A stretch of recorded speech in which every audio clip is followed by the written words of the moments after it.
All right, test, test. It happens. Ugh. A little bit of safety harness.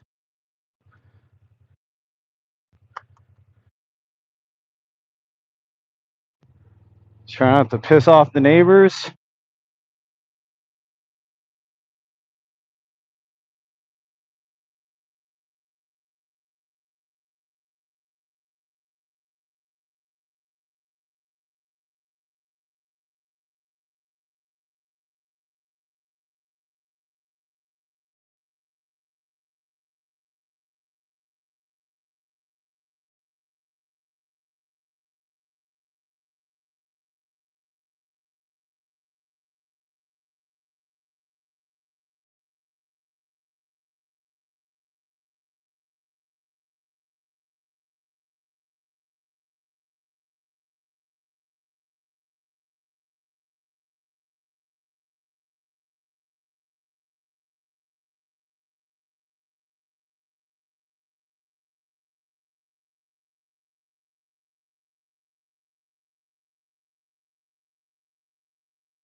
Oh, so far so good.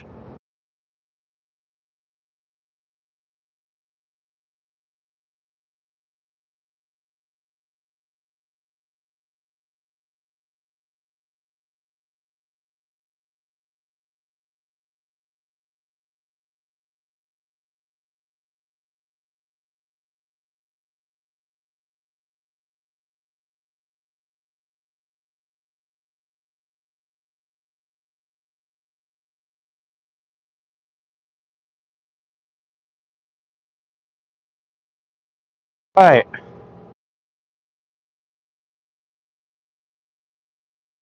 Quick little test run.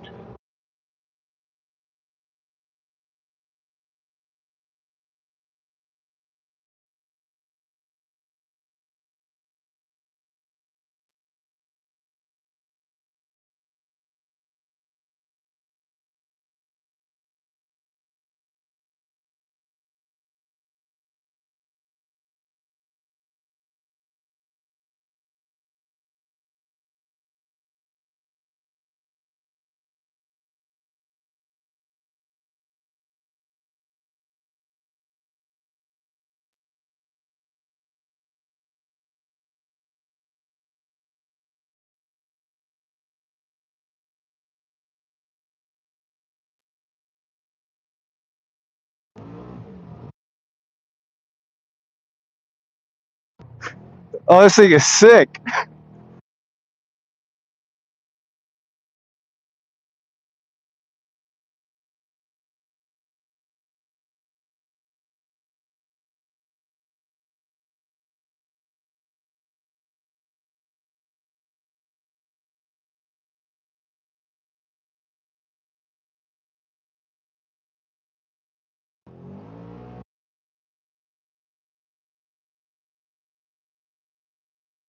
I think this thing is fine.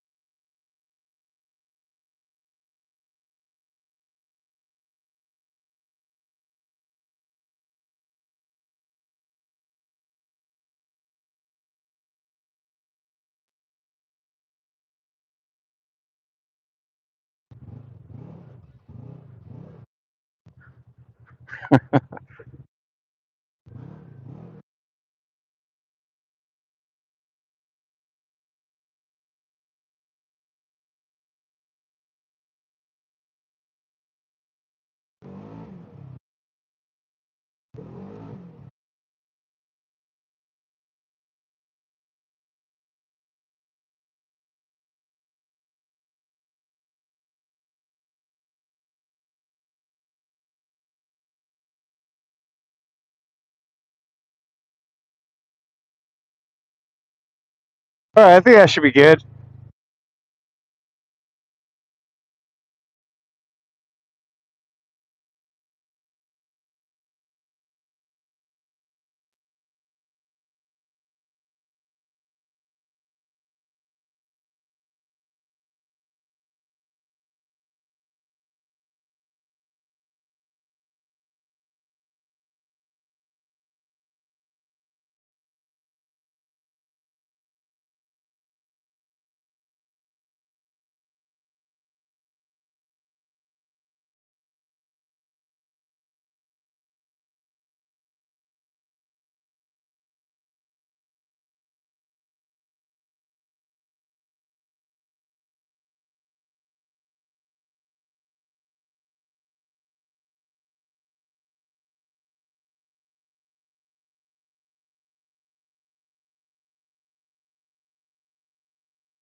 Shoo!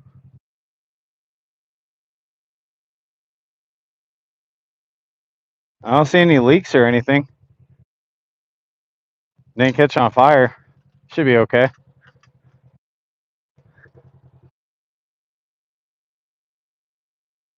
That was fun. Ugh.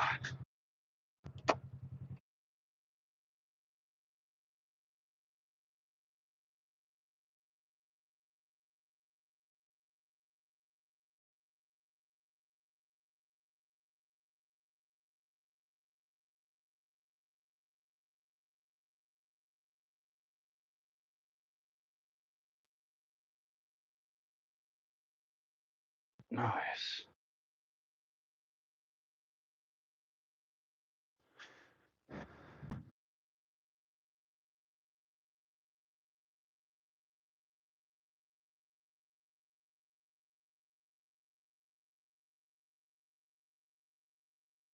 Wonderful.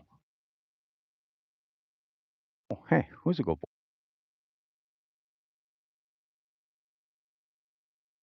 All right. We'll check, make sure nothing fell off.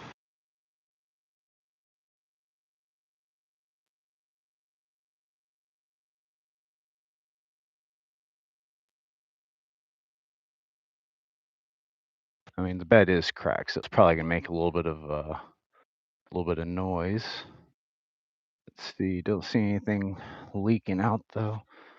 Let's see. Oil filter. Oil filter looks okay. A little bit of sand still. Fuel injector leaks. Let's see. No, doesn't look like I got any fuel injector leaks. Looking pretty good. A little smoky on the exhaust.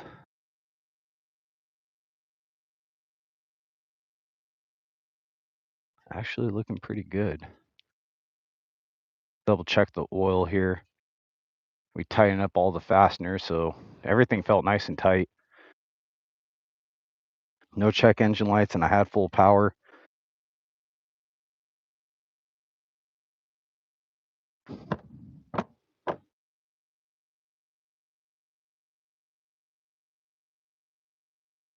Okay, that all looks good. Nice and tight. Did a throttle body service, fuel injectors replacement. Um, did a lot of checks on this vehicle here, full air system. So I'm thinking we should be good now. Car runs absolutely phenomenal. As long as it's maintained, it should be good. I would say for another 50 hours. It's typically how it goes on these things. So pretty much like a solid week of everyday use and of hard use at least, then you want to bring this thing in for a 50-hour service. If you push it to 100 hours, a lot of things can break in between then, and potential for keeping the repair and reliability of the vehicle to go out the window. The longer those services are expected. But so far, everything that was the main issue. This boot had come off here and basically sucked a bunch of dirt into the engine. So we went ahead and cleaned the whole air box, replaced the air filter up at the top. Check the clutch, clean the clutch. It's the primary, check the belt. Belt looks okay. Customer has a spare. Checked all the major fasteners, roll cage, suspension. Pretty much we did find that this linkage here, this sway bar link was super loose. That's pretty common on these sway bar links get loose, so we tightened it up. Everything else was pretty much tight, just needed maybe just a little bit of retorquing, but nothing super out of whack. Found some loose wires, went ahead and connected those, or should I say zip tied them, keep them tighter to the chassis, not dangling around. And replaced all 3 oils, and yeah, let's see. Oh yeah, we also went ahead and fixed the skid plate on the lower half of the vehicle. And I think that was about it. Checked all the fluids, set the tire pressure, no more engine codes. Everything looks pretty solid on. And we are working on a 2017 RZR XP1000. Yeah, it's a dual overhead cam, 1000cc high output with electronic power steering. Yeah, it's pretty cool vehicle. Could use new gator skins. Gator skins are starting to flop away here. Like a pre-filter. Went ahead and put new spark plugs. The only thing that maybe this we should probably check the hours, double check. Hold on, how many hours are on this bad boy?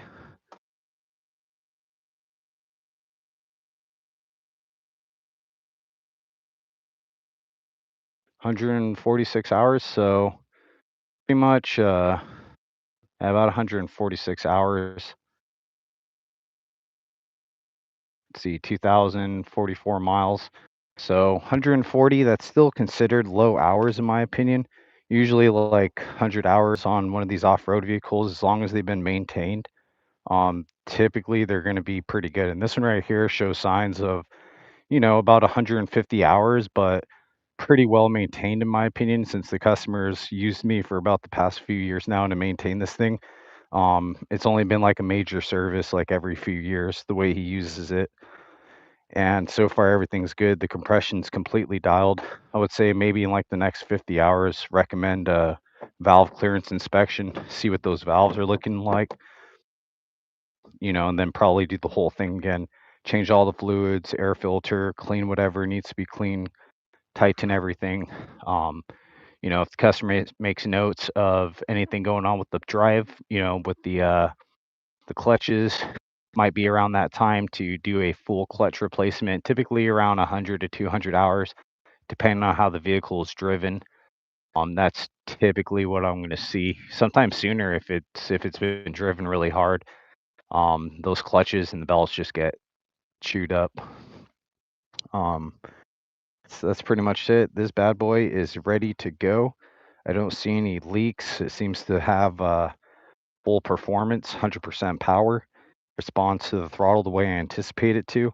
So I know the customer is going to be really happy once they get it. Shouldn't have any issues. They should be aware, pretty outlined in the services that I performed. I pretty much the way this and likes his vehicles, the poor condition. So just doing a 50-hour service with a couple extra things here and there pretty much keeps this thing in tip-top condition. So we're going to go ahead and call this one good and complete. It's game picked up, and we are going to move on to the next project. We have a whole bunch of projects I got to do. We have a 2009 Kawasaki Ninja 650.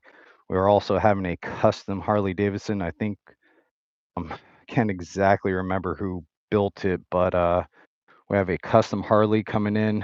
There's a bunch of vehicles that we have in the back there. We have a TRX 250 EX Honda ATV. And we have a Chinese Pentora 250cc or 300, I think. A bunch of projects. So if you just found this channel, go ahead and hit that subscribe button. Stay tuned.